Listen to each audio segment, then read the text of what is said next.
যেতে পারে। আমি যেভাবে প্রথম কথাটা বলতে চাই যে বাঙালি এলিট মুসলমান পরিবারের ইতিহাস যদি আমরা দেখতে চাই, আমরা যদি শুধুমাত্র আনিসুজ্জামানের জীবনকে অনুসরণ করি, তাহলে অবিভক্ত বঙ্গের বাঙালি মুসলমান এলিট পরিবারের একটা চিত্র আমরা পাবো। যে শহরের বাইরে জন্ম, বাবা কলকাতায় যাচ্ছেন অথবা দাদা কলকাতায় যাচ্ছেন, সেখানে প্রতিষ্ঠিত 46 সালে দাঙ্গা হলো, বোঝা গেল যে একসঙ্গে আর থাকা যাবে না। 47-এর পরে প্রথমে খুলনা আসলেন, সেখান থেকে অল্প সময়ের মধ্যে ঢাকা আসলেন এবং ঢাকাতে জীবন কাটিয়ে দিলেন। এই যে চিত্রটা, এটা কিন্তু আমরা অনেক ওই স্যারের সমবয়সী একটু বড় এরকম অনেক লোকের জীবনের মধ্যে এই ছবিটা আমরা দেখতে পাবো। যে এই বাঙালি মুসলমানের ঢাকায় এসে প্রতিষ্ঠা পাওয়া অথবা বড় হয়ে আসা, কলকাতা থেকে বিচ্ছিন্ন হওয়া, এটা পাবো। কিন্তু স্যারের সাথে বার দুই আমি কলকাতা যাওয়ার সুযোগ হয়েছে। কলকাতায় স্যারের সাথে থাকলে কোনোভাবেই বোঝা যেত না যে উনি কলকাতায় থাকেন না।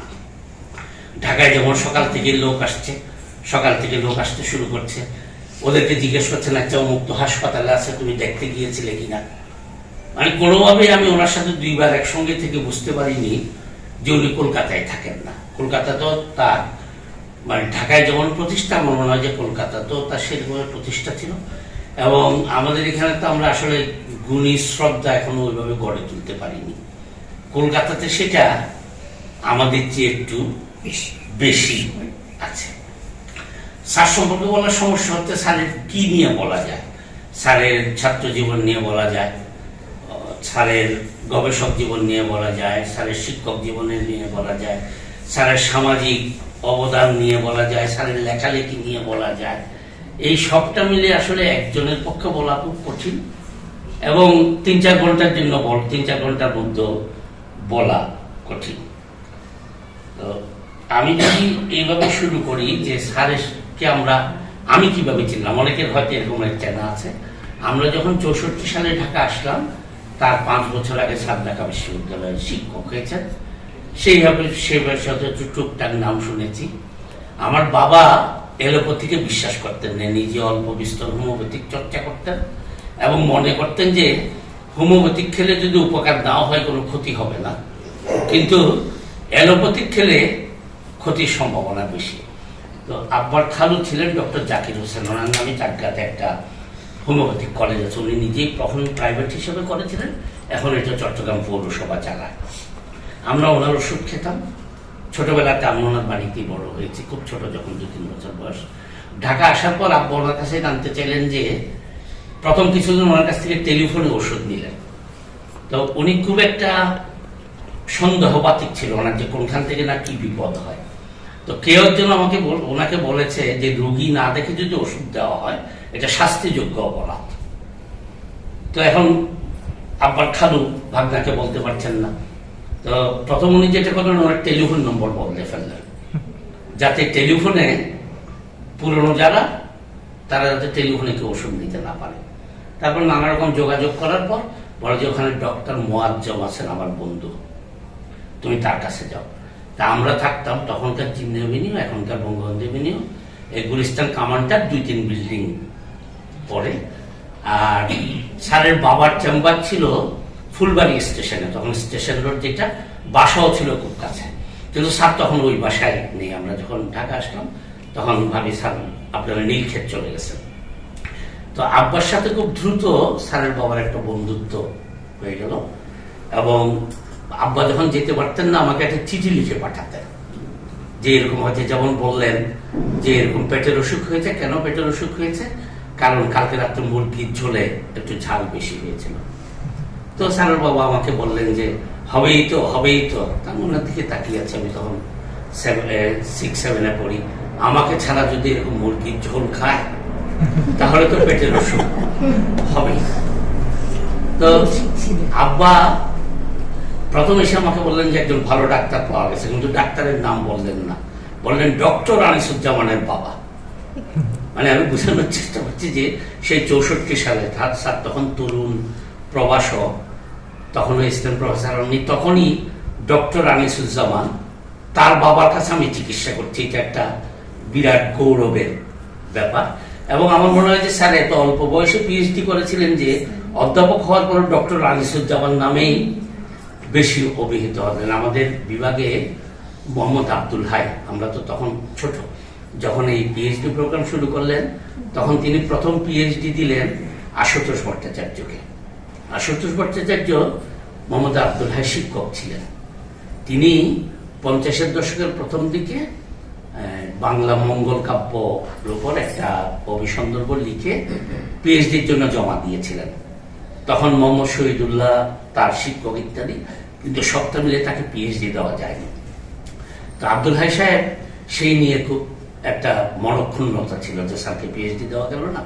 তখন আব্দুল হাই সাহেব যখন বিভাগীয় প্রধান হলেন তখন বিভাগে পিএইচডি ডিগ্রি খোলা হলো এবং বাংলার লোকসাহিত্য, পরে এটা প্রথম খণ্ড বলে বেরিয়েছে, সেটার জন্য এই আশুতোষ ভট্টাচার্যকে বাংলা বিভাগ থেকে প্রথম পিএইচডি দেওয়া হলো। দ্বিতীয় পিএইচডি হচ্ছেন ডক্টর নীলিমা ইব্রাহিম, আমাদের অনেকের শিক্ষক। তৃতীয় পিএইচডি হচ্ছেন অধ্যাপক আনিসুজ্জামান, তখন ডক্টর হলেন।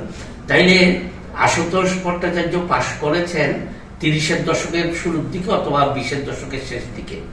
নীলিমা আপা প্রথম মাস্টার্স করেছেন ক্যালকাটা বিশ্ববিদ্যালয়ে 1941 অথবা 42-এ, আর স্যার এমএ পাশ করেছেন 57-তে। অর্থাৎ তিনি যাদের সাথে একসাথে কনভোকেশনে, একটা ছবি আছে আশুতোষ ভট্টাচার্য, নীলিমা আপা, স্যার দাঁড়িয়ে গাউন পরা কনভোকেশনে ডিগ্রি নিচ্ছেন। যার ফলে অত অল্প বয়সে এই ডিগ্রিটা করার ফলে স্যারের সমবয়সীরা অনেক পরে ডিগ্রি করেছে। এমনকি স্যারের শিক্ষক অধ্যাপক আমর শরীফ, উনি তো কোনোভাবে এগুলি করবেন না, ওনার প্রাতিষ্ঠানিক ডিগ্রি দরকার নাই। পরে গল্প শুনেছি হাই স্যার তার পেছনে লেগেই আছেন। 67 সালে গিয়ে স্যার শরীফ স্যারের ডিগ্রি হলো। তো আনিসুজ্জামান স্যার গুরুজনদের পায়ে ধরে সালাম করতেন কোনো কিছু হলে। তো স্যারের আত্মজীবনের মধ্যে আছে এটা, যে শরীফ স্যারকে সালাম করতে গেছেন, শরীফ বলছে যে কেন? বলছে স্যার আপনার পিএইচডি হয়েছে। বলে যে এই বয়সে পিএইচডি পাওয়া অধিক বয়সে সন্তান লাভের জন্য, বলছে যে যতটা না আনন্দের তার চেয়ে বেশি লজ্জাজনক। তো স্যার খুব অল্প বয়সে গবেষক হিসাবে একটা বড় রকমের প্রতিষ্ঠা পেয়েছিলেন এবং স্যারের যে গবেষণা, তার আগে তো কলকাতা বিশ্ববিদ্যালয়ে প্রধানত পিএইচডির জন্য ডিগ্রি দিত, তাও না, তার চেয়ে বেশি ডিগ্রি দিত লন্ডন বিশ্ববিদ্যালয় অথবা শিকাগোতে, এখানে গিয়ে। এবং এখানে গেলে যেটা হতো, সেখানকার গাইডরা যেহেতু সাহিত্য নিয়ে ডিগ্রি দিতে পারতো না, বেশিরভাগই দেখা যেত যে এই ফোনেটিক্স, তারপরে ফোনোলজি, ভাষাতত্ত্বের নানা বিষয় নিয়ে ডিগ্রি দিয়ে দিত। আরেকটা হচ্ছে সংবাদপত্র, সেটা এইগুলির উপর কাজ করলে ডিগ্রি দিয়ে দিত। স্যার প্রথম এই আশুতোষ ভট্টাচার্য, নীলিমা বা স্যার তিনজনই প্রথম সাহিত্যের বিষয় নিয়ে ডিগ্রি করলেন। বাকিগুলি হয় জার্নালিজমের ডিগ্রি অথবা ভাষাতত্ত্বের ডিগ্রি, এইরকমের একটা।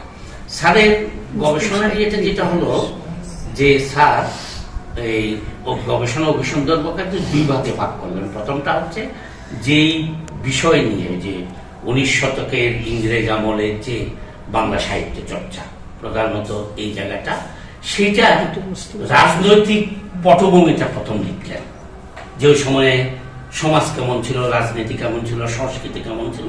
দ্বিতীয় অংশে তার পরিপ্রেক্ষিতে এই কি হবে, সাহিত্যের আলোচনাটা কি হবে। এবং তাতে জিনিসটা এরকম, তার মধ্যে বাংলা বিভাগে এখনো যে কেউ যদি কোনো কিছু নিয়ে থিসিস লিখতে শুরু করে, তাহলে দেখা যায় যে প্রথমে সেটার রাজনৈতিক, সামাজিক, সাংস্কৃতিক পটভূমি লেখে, এই 90% ক্ষেত্রে। তারপরে দ্বিতীয় অংশে সেটা সাহিত্যিক দিকটা লেখে।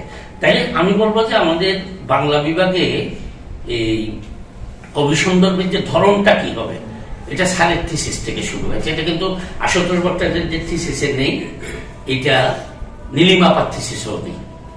এই যে জিনিসটা দাঁড়ালো যে সমাজ, সংস্কৃতি, রাজনীতির পরিপ্রেক্ষিতে সাহিত্যকে বিবেচনা করা, এইটা একেবারে স্যারের সময় থেকে শুরু হয়েছে। আমি লক্ষ্য করি যে আমাদের ছাত্ররাও, মানে আমরা তো স্যারের ছাত্রের ছাত্র, আমাদের ছাত্রের ছাত্ররা এখন পিএইচডি করছে, তারাও কিন্তু এই ইয়েটাকে, মডেলটাকে অনুসরণ করছে।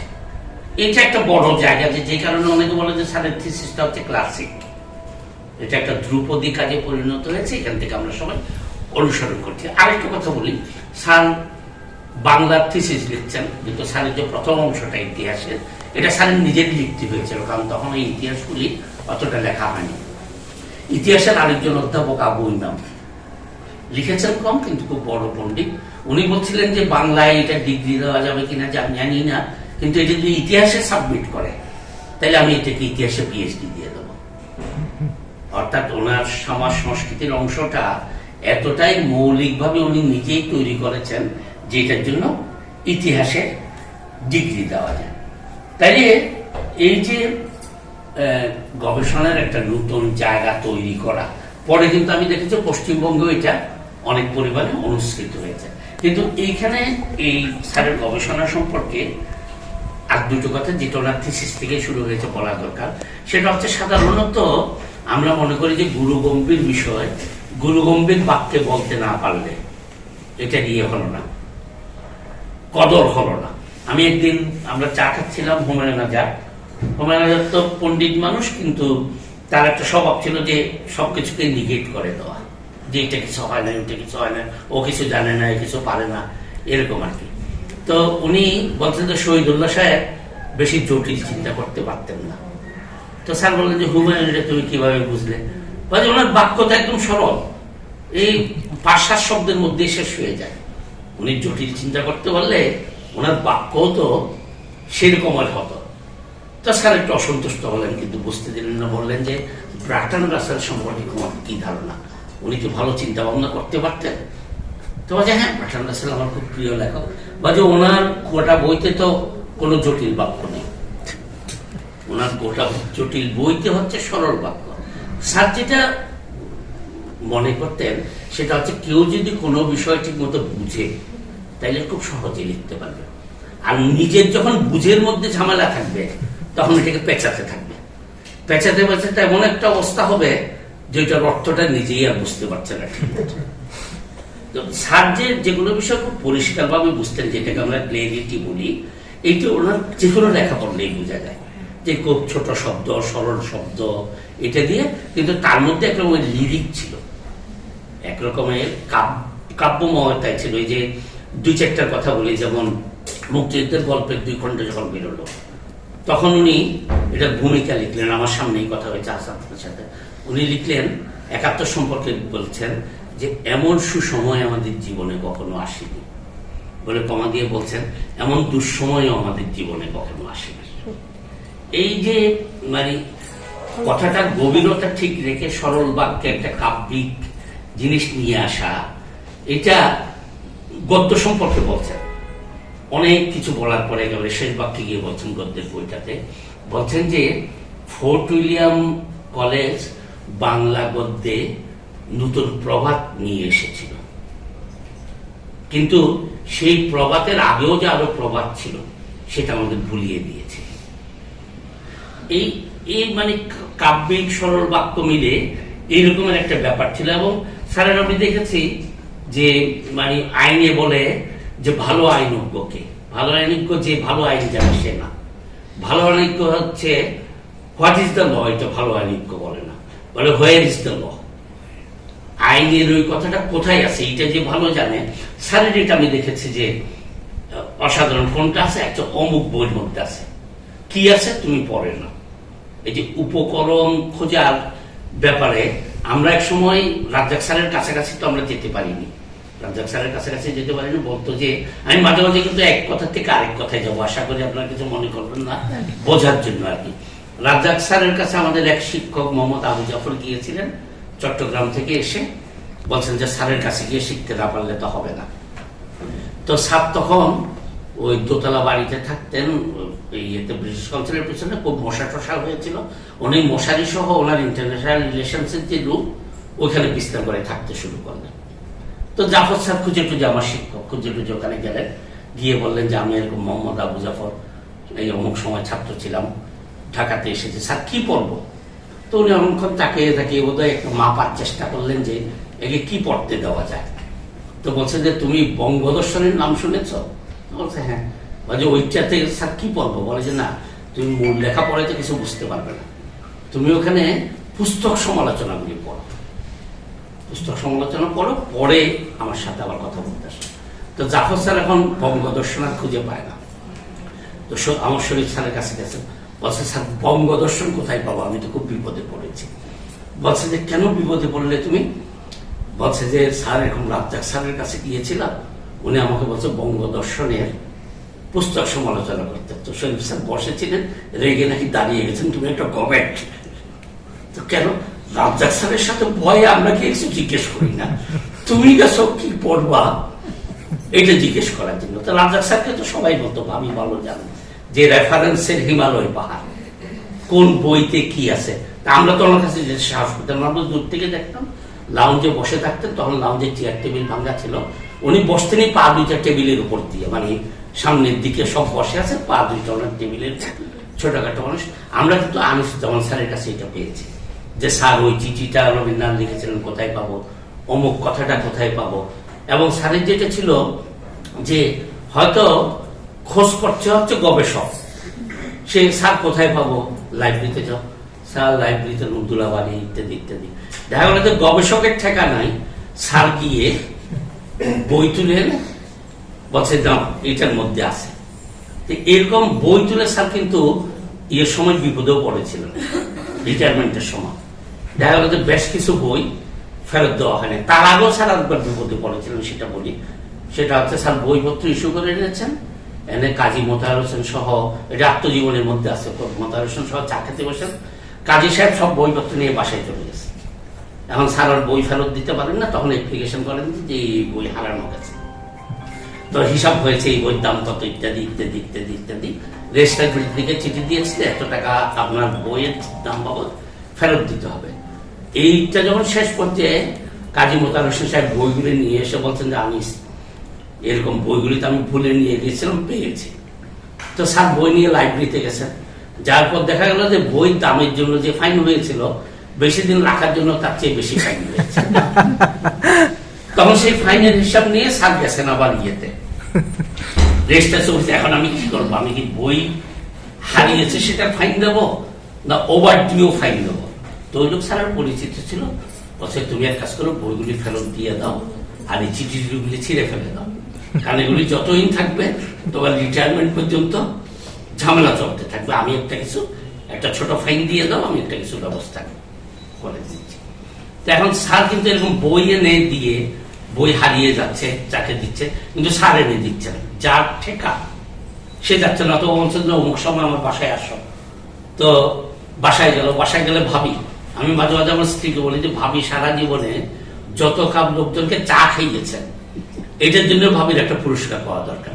আমাদের এখানে তো আসলে 5-7 জন একসাথে আসলে এটারই একটা ম্যানেজ করা কঠিন। কিরকম আমি উদাহরণ বলি, স্যারের ওখানে ইয়েতে গেলাম, ডিপার্টমেন্টে গেলাম, দুপুরে খাবে কোথায়, স্যার আপনার ওখানে খাবো।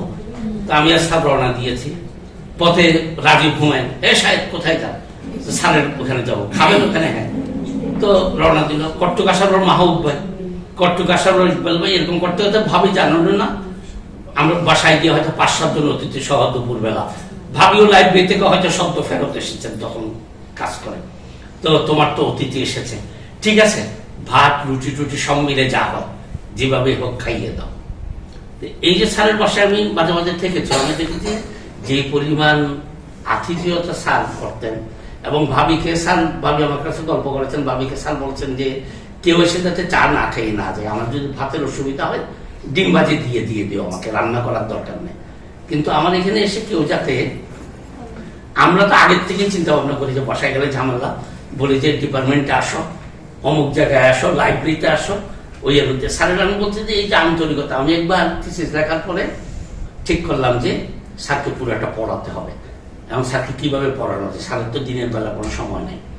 তো আমি ওই থিসিসের বিরাট কাটতে, তখন তো আমরা হাতে লাগতাম পুরাটা, ওই কাটটি নিয়ে আমি স্যারের বাসায় গিয়ে উঠলাম। এখন স্যারের বাসায় তখন ভাবির আব্বা আম্মা, ওনারা স্যারের অতিথি থাকার মতো একটাই ঘর। তো স্যার আমাকে ড্রয়িং রুমের পাশে ব্যবস্থা করে দিলেন, এখানে থাকো। স্যার 10টা-11টা পর্যন্ত, তখন স্যার নানা রকম দায়িত্বে আছেন, ডিন, বিভাগের নানা কাজ, সিনিয়র অধ্যাপক, উপাচার্য, ওনার পরামর্শ ছাড়া কিছু করতে চান না। স্যার 11টা 12টা বাজলে খেয়ে দিয়ে আমাকে নিয়ে বসতেন এই থিসিসের কার্ডটি নিয়ে বসে বসে কালেকশন করে এরকম 8 রাত প্রায় সারা রাত জেগে। আমি কিন্তু স্যারের রিসার্চ স্টুডেন্ট না, আমার রিসার্চ রাইটার হচ্ছেন মোহাম্মদ মনিরুজ্জামান স্যার, কিছুই না। কিন্তু এরকম আমি দেখেছি অনেককে, এই ইদ্রিস আলী বলে একজন পরে জাহাঙ্গীরনগরে অধ্যাপক হয়েছিলেন, উনি প্রথমে আমার কাছে আসলেন, আমাদের বয়স অনেক বড় কিন্তু আমার পরিচিত ছিলেন যে আমি তো একটা স্কলারশিপ পেয়েছি, কিন্তু যদি আমি ছুটি না পাই তাহলে তো আমি পিএইচডি করতে পারবো না। তা আমি ওনাকে নিয়ে গেলাম, আব্দুল্লাহ মতি শরফুদ্দিন তখন অতিরিক্ত সচিব শিক্ষা মন্ত্রণালয়, মতিবাই এই ব্যাপার বা যাচ্ছে দেখে আমি একটা বিনা বেতনে ছুটির ব্যবস্থা করে দিই। কিছুদিন পর উনি বসলেন যে এটাতে কিভাবে লিখবো, আমি কিছুই তার করতে পারছি না। তো আমি স্যারকে বললাম, স্যার বললেন যে আচ্ছা আমার সাথে চিটাগাং পাঠিয়ে দাও। চিটাগাং উনি গেলেন তো গেলেন, স্যারের বাসাতেই থাকলেন, ওইখানেই ওনার থিসিসের অনেক কাজকর্ম করে তারপরে ফেরত আসলে। এরকম বহু উদাহরণ আমরা দিতে পারবো যারা শুধু গবেষণার সাহায্য না, গবেষণার সময় ভাবি রান্না বান্না করে খাওয়াচ্ছেন আর স্যার রাত জেগে জেগে এগুলি সব কারেকশন করছেন। আর স্যারের যে গবেষণার দক্ষতা তার মধ্যে দুটো ঝোঁক ছিল। এটা আমি আরেকজনের কথা বলি, আহমদ হাসান দামি, খুব বিখ্যাত অধ্যাপক। আমি একবার সুযোগ পেয়েছিলাম ওনার সাথে কয়েকদিন থাকা। শোনা যাচ্ছে কি পিছনে পর্যন্ত? জি জি। আচ্ছা, তো আমি একবার এক সম্মেলনে উনি অতিথি হয়ে এসেছেন, আমি হচ্ছে ওখানে একজন কোঅর্ডিনেটর। তো তখন ওনাকে আমি খুব আঁকুপাকু করছি, বই বাইর হয় না, থিসিসটা কিভাবে দেখানো যায়। তো কোনোভাবেই পারি না, কারণ সবসময় লোকজন থাকছে, উনি ব্যস্ত। তো উনি যে ঘরে থাকতেন ফুলবাণীতে, আমি তার কাছাকাছি ছিলাম। তা আমি একদিন ভোরবেলা খুব ভোরে ওই দরজা খুলে দাঁড়িয়ে আছি, তো ওনার দরজার নিচে আলো জ্বলে কিনা। তা আলো জ্বলা অনেকক্ষণ পরে আমি নক করে খুব ভয়ে ভয়ে বললাম যে স্যার আমি এরকম একটা থিসিস লিখেছি, আপনি কি একবার দেখতে পারবেন? তো উনি আমাকে বললো যে তুমি কি আইকনোক্লাস্ট? আমি এই শব্দই শুনি নাই কোনোদিন। আমি ওনার দিকে হা করে তাকিয়ে থাকলাম যে মানে কি, এটার কি উত্তর দেবো আমি তো কিছুই। উনি বললেন যে তুমি যে থিসিসে কি করেছ, মানে তুমি কি এমন কোনো কথা বলতে পেরেছো যেটা আগের কথাকে ভেঙে দিয়েছ, অথবা তুমি কি নতুন কোনো উপকরণের কথা বলতে পেরেছো যেটা তোমার থিসিসে আছে? এই দুইটা না থাকলে আমার সময় নষ্ট করো না। তো আমি খুব হতাশ ভাবে বলার চেষ্টা করলাম যে হ্যাঁ হ্যাঁ এই এই জায়গায় একটু একটু আছে। তো উনি দেখে থেকে বললেন যে হ্যাঁ দুই একটা কথা আছে বলে ওই উপর দিকে লিখলেন কংগ্রেচুলেশনস ফর ক্রিটিক্যাল স্টাডি, ওই পৃষ্ঠার কোনাতে লিখে দিল। তো স্যারের যেটা ছিল যে পুরনো জিনিস ভেঙে দেওয়া, যে নতুন চর্যাপদ নিয়ে যখন কথাবার্তা শুরু হলো আমাদের এখানে 64 সালে, দেখেন কিরকমের করুণ কাহিনী, 64 সালে শশীভূষণ এটাকে নেপাল থেকে নিয়ে আসলেন। নিয়ে আসার পর উনি মারা গেলেন। উনি একটা পাণ্ডুলিপি তৈরি করলেন। কলকাতা বিশ্ববিদ্যালয়ের যারা কর্তা ব্যক্তি ছিল তারা শশীভূষণকে পছন্দ করতেন না, বাংলা এবং ভাষা তত্ত্বে যারা ছিলেন। সুতরাং ওটা পুঁথিশালাতেই পড়ে থাকলো তুষারকান্তি মহাপাত্রের কাছে। ভাবি চিনেন তুষারকান্তি মহাপাত্রকে, কলকাতার পুঁথিশালার অধ্যক্ষ ছিলেন। স্যার কিভাবে জানি এটার খবর পেলেন, খবর পেয়ে বললেন যে এই বাংলা সাহিত্যের ইতিহাসে এই জিনিসটা যোগ করা দরকার। কলকাতার কোনো লোক কিন্তু এই নিয়ে মাথা ঘামাচ্ছে না। মানে শশীভূষণ বেঁচে থাকতে উনি যখন এটা প্রেজেন্ট করলেন তখন সুনীতি কুমার এটাতে সভাপতিত্ব করেছিলেন, কয়েকজন কিছু বললো, আনন্দবাজারে বড় একটা হেডিং হলো, তারপরে ওইটা ওইখানেই শেষ, আর কোনো খবর নেই। স্যার এটা এই তুষারকান্তি মহাপাত্রের কাছ থেকে খুঁজে বের করলেন, খুঁজে বের করে নিজে হাতে লেখা, কারণ বই ছাপা হয়নি তখনও, 98টি চর্চা, স্যার এটাকে হাতে লিখে বললেন যে এখন এইটা যে আলাপ করবেন, কার সাথে আলাপ করবেন? শহীদুল্লাহ সাহেব মারা গেছেন, সুনীতি কুমার মারা গেছেন, তখন এটা নিয়ে উনি গেলেন সুকুমার সেনের কাছে। সুকুমার সেনকে উনি বললেন যে স্যার এরকম, ভাবিও গেছিলেন বোধহয় সেবার সঙ্গে কলকাতা। তো সুকুমার সেন ওখানে গেছেন। সুকুমার সেন বলছে যে আমি তো তোমার কাছে শুনলাম যে এরকম একটা পুঁথি পড়ে আছে, আমি তো এটা জানি না যে এই সাহিত্যের ইতিহাসের। সুকুমার সেন তো সাহিত্য উপকরণ সংগ্রহের জন্য খুবই খ্যাতনামা লোক, দুইজন, একজন হচ্ছে দীনেশ সেন আর একজন সুকুমার সেন, দুইজনই। উনিও শুনেন নাই। এবং এইটা নিয়ে স্যার ফিরে এসে তখন বাংলা একাডেমি থেকে বাংলা সাহিত্যের ইতিহাসের প্রথম খণ্ড বেরোচ্ছে, স্যার নিজে এটা নিয়ে লিখলেন। এবং শুধু তাই না, তরফদার সাহেব আবার ওইখানে সামাজিক ইতিহাস লিখছিলেন, তরফদার সাহেবকে দিলেন যে ওই সময়ের লেখা এখান থেকে সামাজিক ইতিহাসের কিছু পাওয়া যায় কিনা। এরকমের কিন্তু অনেকগুলি কাজ, যেমন বাংলা গদ্যের যে ধারণা ছিল যে 1801 সালের আগে কিছু ছিল না, সেটার আগেরগুলি স্যার ইংল্যান্ডে গিয়ে খুঁজেছেন, তারপরে কলকাতায় গিয়ে খুঁজেছেন, নানা জায়গায় খুঁজেছেন। এরকম স্যারের একটা বড় দক্ষতা ছিল এই নতুন উপকরণ এবং সেটাকে প্রেজেন্ট করা। আচ্ছা, আরেকটা বলি শিক্ষক হিসাবে কেমন। আমি 2-3টা গল্পের মতো বললে বোঝা যাবে। 1 নম্বর হচ্ছে ছাত্র খুব তরুণ বয়সে শিক্ষক হয়েছিলেন। কোনো একজন ছাত্রীকে বকা দিয়েছিলেন, উনি বলছেন যে স্যার আমার বয়স আপনার চেয়ে বেশি, আমি আপনার মায়ের মতো। তো এখন স্যার তার কিরকম বয়সে এবং স্যারের আত্মজীবনের মধ্যে আছে, স্যারের তো বন্ধু ছিলেন, একজন হচ্ছেন সৈয়দ আহমদ হোসেন, মানে সেই সবাই খুব ঘনিষ্ঠ, লাভদিন সঙ্গে থাকা, আরেকজন হচ্ছেন মশিউর রবা, সবসময় সঙ্গে থাকা। এখন ক্লাসে যাবে এটা নিয়ে তাদের 3 বন্ধুর মধ্যে আলোচনা হয়েছে কি পরে ক্লাসে যাবে, কারণ তখন ফর্মাল ড্রেস ছাড়া ক্লাসে গেলে খুব বিপদ হতো। আর আরেকজনের কথা বলে আব্দুল্লাহ হুসাইন, আমাদের সময় একদম মাত্র ঢাকা কলেজে এসেছেন। তা আমরা বললাম যে স্যার আপনি ঢাকা কলেজে কেন? বলে বিপদে পরে এসেছি। কেন? ওনাকে রাজশাহী কলেজে চাকরি দেওয়া হয়েছিল, মোহাম্মদ শামসুল হক অধ্যক্ষ ছিলেন। তো আব্দুল্লাহ হুসাইন স্যান্ডেল পরে গেছেন, তো বলছেন যে স্যান্ডেল পরে ক্লাস নিতে আসা যাবে না। তো উনি ওদের মিন করে বলেছেন যে পড়ানোর ক্ষেত্রে তো স্যান্ডেলের তেমন কোনো ভূমিকা নেই। তো শামসুল হক সাহেব ওনাকে আর রাখবেন না, তখন জালালউদ্দিন সাহেব তাকে ঢাকা কলেজে নিয়ে আসলেন যে প্রতিভাবান ছেলে, দেখা যাক কিছু করা যায় কিনা। এখন স্যার কি পরে যাবেন এটা নিয়ে আত্মজীবনের মধ্যে কিন্তু বেশ আলোচনা আছে। তারা 3-4 জন আলোচনা করলেন, আলোচনা করে ঠিক করলেন যে শেরওয়ানি পরে যাবেন, কারণ তখন হয় স্যুট পরে যেতে হবে, অথবা শেরওয়ানি পরে যেতে হবে, অথবা পাজামা পাঞ্জাবি পরে যেতে হবে। তারপর আমার মনে হয় মুনির চৌধুরী সহ সকলেই অধিকাংশ সময় পাজামা পাঞ্জাবি পরেই ক্লাসে যেতেন। মামি আমার চেয়ে ভালো বলতে পারবেন আরো। তবে স্যারকে এবং শরীফ স্যারকে, আমি আব্দুল হাই স্যারকে, 3জনকে প্রচুর স্যুট পরা দেখেছি, যে শীতকালে একেবারে স্যুট পরা। মনিরুজ্জামান স্যার স্যুট পরা।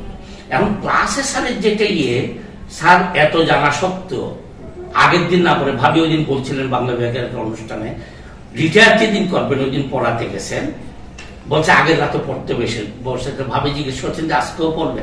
বলছে চিরদিনের অভ্যাস, না পড়ে ক্লাসে যাই কি করে। আমরা যখন শিক্ষক মানে মাঝামাঝি পর্যায়ে, তখন স্যার রিটায়ার করবেন, একটা কোর্স নিয়ে আমরা খুব বিপদে পড়লাম। ওই কোর্স পড়ানোর কাউকে পাওয়া যাচ্ছে না। তা আমরা বললাম স্যার তাহলে আমাদের পড়া, যে এই বয়স আবার লেখাপড়া করবো? তা আমরা বললাম না, আপনার পড়তে হবে না, পড়াতে হবে।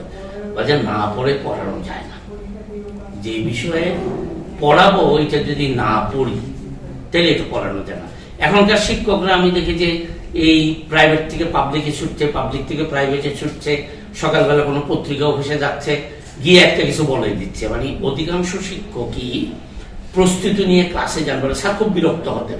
আমি যখন যোগদান করলাম আমি বললাম স্যার আমাকে দিয়েছে বিদ্যাসাগর, এ পড়াতেন আপনি, এটা একটা কঠিন কাজ, আমার দ্বারা এই কাজ হবে না, এই আমাকে একটা সহজ কিছু দেন।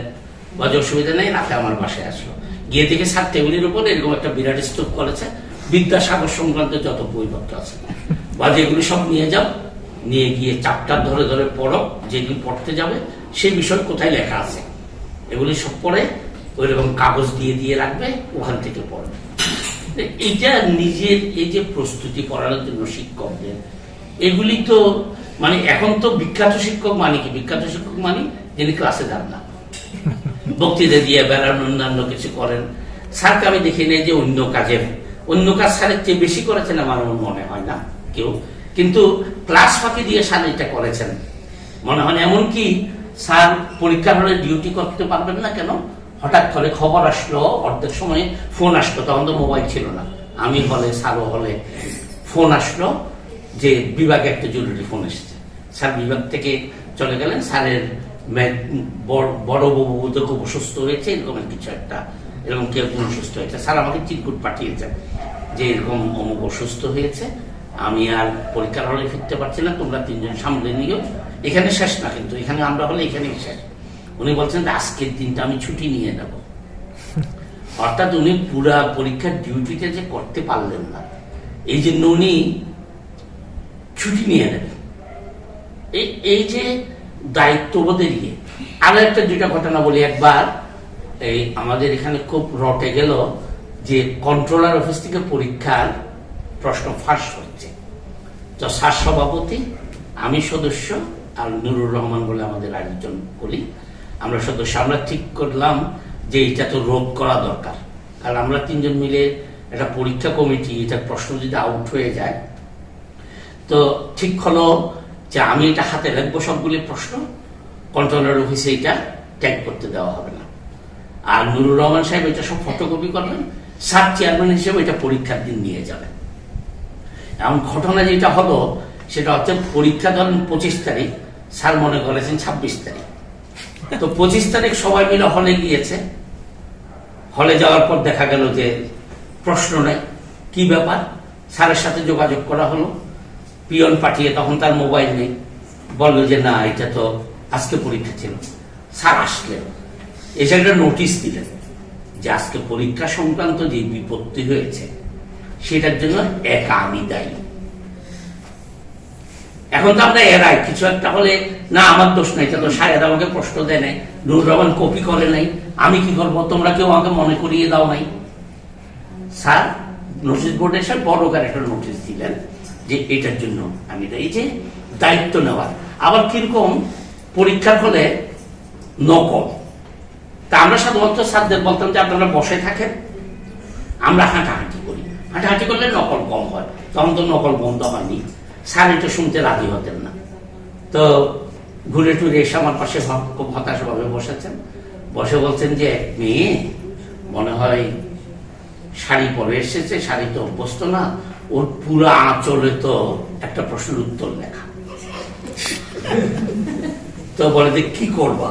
আমি বললাম স্যার আমি অল্প বয়সী ছিল, এখন গিয়ে যদি ওর আঁচলে আমি এই নকল করতে চাই তখন আমার একটা বিপত্তি হতে পারে, আমি যাচ্ছি বলে ওর খাতা খাতা নিয়ে। এখন নিয়ম হচ্ছে নকল সঙ্গে সরবরাহ করতে হবে, এখন এই নকল যেটা সঙ্গে দিতে হবে। এখন এই মেয়ের আচলের মধ্যে নকল লেখা কিভাবে হবে? তো স্যার বলছে যে দেখো এটা তুমি খুব পরিচিত কাজ করেছে।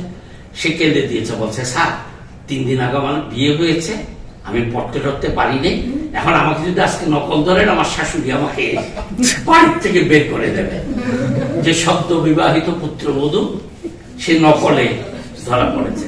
স্যার বলছে না, এগুলি বলে তো হবে না, তোমার নকল নিতে না পারলেও তোমাকে এই পরীক্ষা দিতে দেওয়া যাবে না। তো স্যার এসব ব্যাপারে খুব কঠোর হতেন। খাতাটা নিয়ে এসে লিখে দিলেন যে এর আঁচলের মধ্যে নকল লেখা আছে, কিন্তু আঁচল তো আর নকলের প্রমাণ হিসাবে দেওয়া যাচ্ছে না, সেই কারণে তার খাতাটা এই এতটার সময়, এতটা থেকে পরীক্ষা শুরু হয়েছে, এতটার সময় আমি নিয়ে কন্ট্রোলার অফিসে সিল করে দিয়েছি আলাদা করে। ওই পরীক্ষার হলের সঙ্গে ছোট ছোট কন্ট্রোলার অফিস থাকতো, সেইগুলি। আচ্ছা, আরেকটা বিষয় বলি, আমাদের এই যে শিক্ষকদের দলাদলি, স্যার যখন, স্যারকে আমি 69-এ যখন দেখেছি, দেখতাম যে ওনারা, আমরা তখন মেট্রিক পরীক্ষা দিয়ে প্রতিদিনই প্রায় বটতলাতে যেতাম 69-এর আন্দোলনের ওখানে মিছিল করার জন্য। স্যাররাও দেখতাম 4-5 জন সবসময় একসাথে আছেন, এই সিরাজ ইসলাম চৌধুরী, স্যার, সাদুদ্দিন, মনিরুজ্জামান মিয়া, গিয়াসউদ্দিন সাহেব, এরকম 4-5 জন ওই বটতলার আশেপাশে সারাক্ষণ আছেন। ওনারা তখন আন্দোলন করছিলেন বিশ্ববিদ্যালয়ের সাহিত্য শাসনের জন্য 69-এর গণ আন্দোলনের পাশাপাশি। তারপরে 71 সালে স্যারের ভূমিকা আমরা সবাই জানি, সেটা সময় পেলে আমি আরো একটু বলবো। কিন্তু চট্টগ্রাম বিশ্ববিদ্যালয়ে স্যার ওখানে ভিসি প্যানেল প্রতিদ্বন্দ্বিতা করেছেন, ডিন প্যানেল রিজেকশন করেছেন, ইত্যাদি ইত্যাদি। ঢাকা আসার পরে উনি বললেন যে আমি আর শিক্ষক রাজনীতি করব না।